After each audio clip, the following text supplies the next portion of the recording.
Hi, I'm Glenn Polson, Tech Savvy for Seniors. I'm really glad you dropped by for this second part of two-part series for MS Teams because we're going to do a live video chat with my daughter Lana so you can see how you can make changes to your videos while you're in them.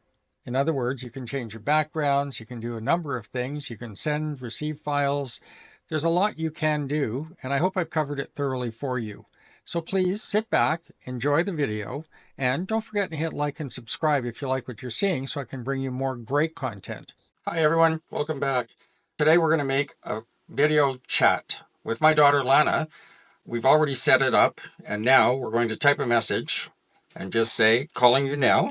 And as soon as she gives me a response back, let's make that phone call. It should be fun and interesting. Here we go. I hit the chevron on top. You saw the small movie camera. It's ringing on her end now, as you can see.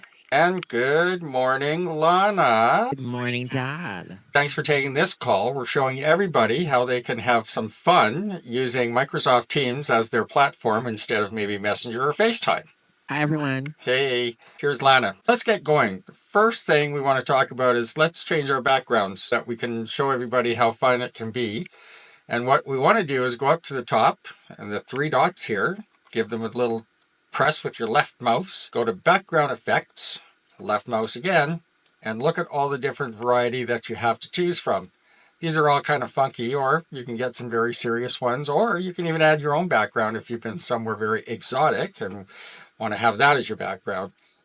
The next background I'm going to choose though is called Starfield Grav Jump. We're going to go to outer space.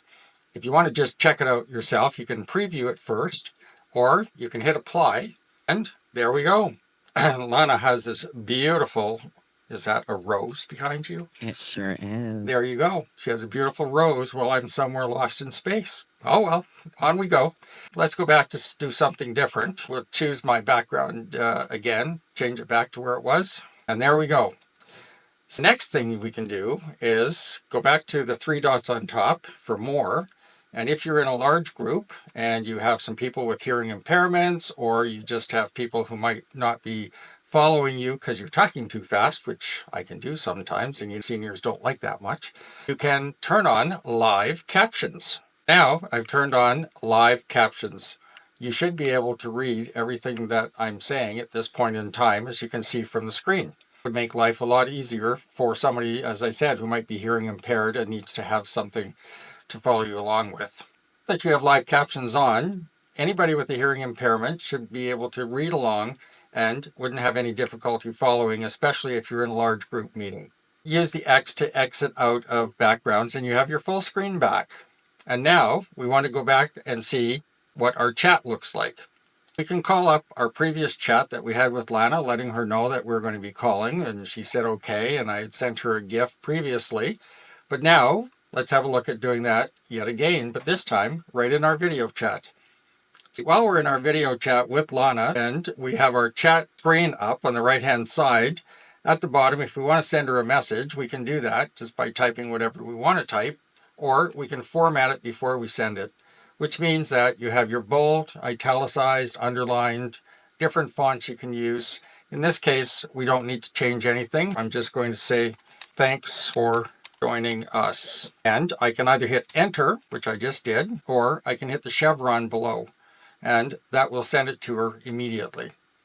There you go. You'll notice that my typing is in dark blue, which tells me that I have sent it to her. When you highlight anything that somebody types to you or highlight something you've typed, you can hold your mouse over top of it, like Lana said, welcome, and I can send her a heart, actually, while you're holding your cursor over top of her writing. Just hit the heart button and it sent it to her immediately. You don't have to hit enter or hit the chevron. That's one thing. Now in the next two chevrons below, you have attached files. I went through this on my previous video. If I want to send something that I have, like a photograph or a chart that I've set up on a cloud file or from my device, you just select your device, just upload from device, and I can go to, let's use family pics for example, and let's use a really old photograph. There we have it. I can say open it, and it's sending it to Lana right now. I've sent a photograph of myself and my brother as little kids, and she got it instantly. Very cool. You can also do this if you've done documents and you want to send off, let's say, golf scores, or you want to send a golf schedule, or you have a knitting group or a cooking group and you want to send a new recipe. These are great ways of doing it. And as I said, since we're already in a Teams meeting with Lana, she gets it right away. The other way of doing it, of course, is just simple chat and just do the same thing, attach your photo. This applies to anything you're doing in a chat as well. You don't have to be on a video call to make this work for you. And again, if you're in a large group, you can send it just to one individual in that group just by highlighting their name in the chat window. Next button over at the bottom is your emojis. When you click on your emojis, they all come up. If you're familiar with them, then you'll know which ones you like to use and which ones you don't. But if you're not familiar with what an emoji is, you just have to hold your cursor over top of one that you think you might want to use, and it tells you what it is. Like this one's crying. The next one over is angry. So pick one that actually suits the mood you're in at the time. This one here is kind of funny. It just says rock or rock on. I'm going to send that to Lana. Again, I can hit my enter key or I can hit the chevron. Depends on which one you want to use and which one's more convenient for you. Then we have our GIFs. We have sent Lana a GIF in my previous video and one on this video as well. And if you've missed it, you just open your GIF with your left mouse, hold it over, pick one that you like. You can scroll through and there are hundreds and hundreds of them, or you can search for one. So if I want to just send her a happy Saturday GIF or Saturday blessings, then I pick the one I want and hit the chevron or hit your enter key. If you didn't want to send it, you can edit it and you can take it back. Your three dots, it says reply, forward, copy, delete. I hit that one by mistake, possibly. I'm going to delete it. And it just says this message has been deleted. And finally, and the last button on the bottom right is a new design. It's an AI creation that allows you to add an image of your own or type a description on something that you would like to send.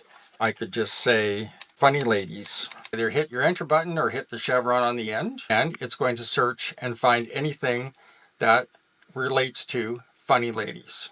This one that says, ladies just want to have fun. So I can customize this if I want to.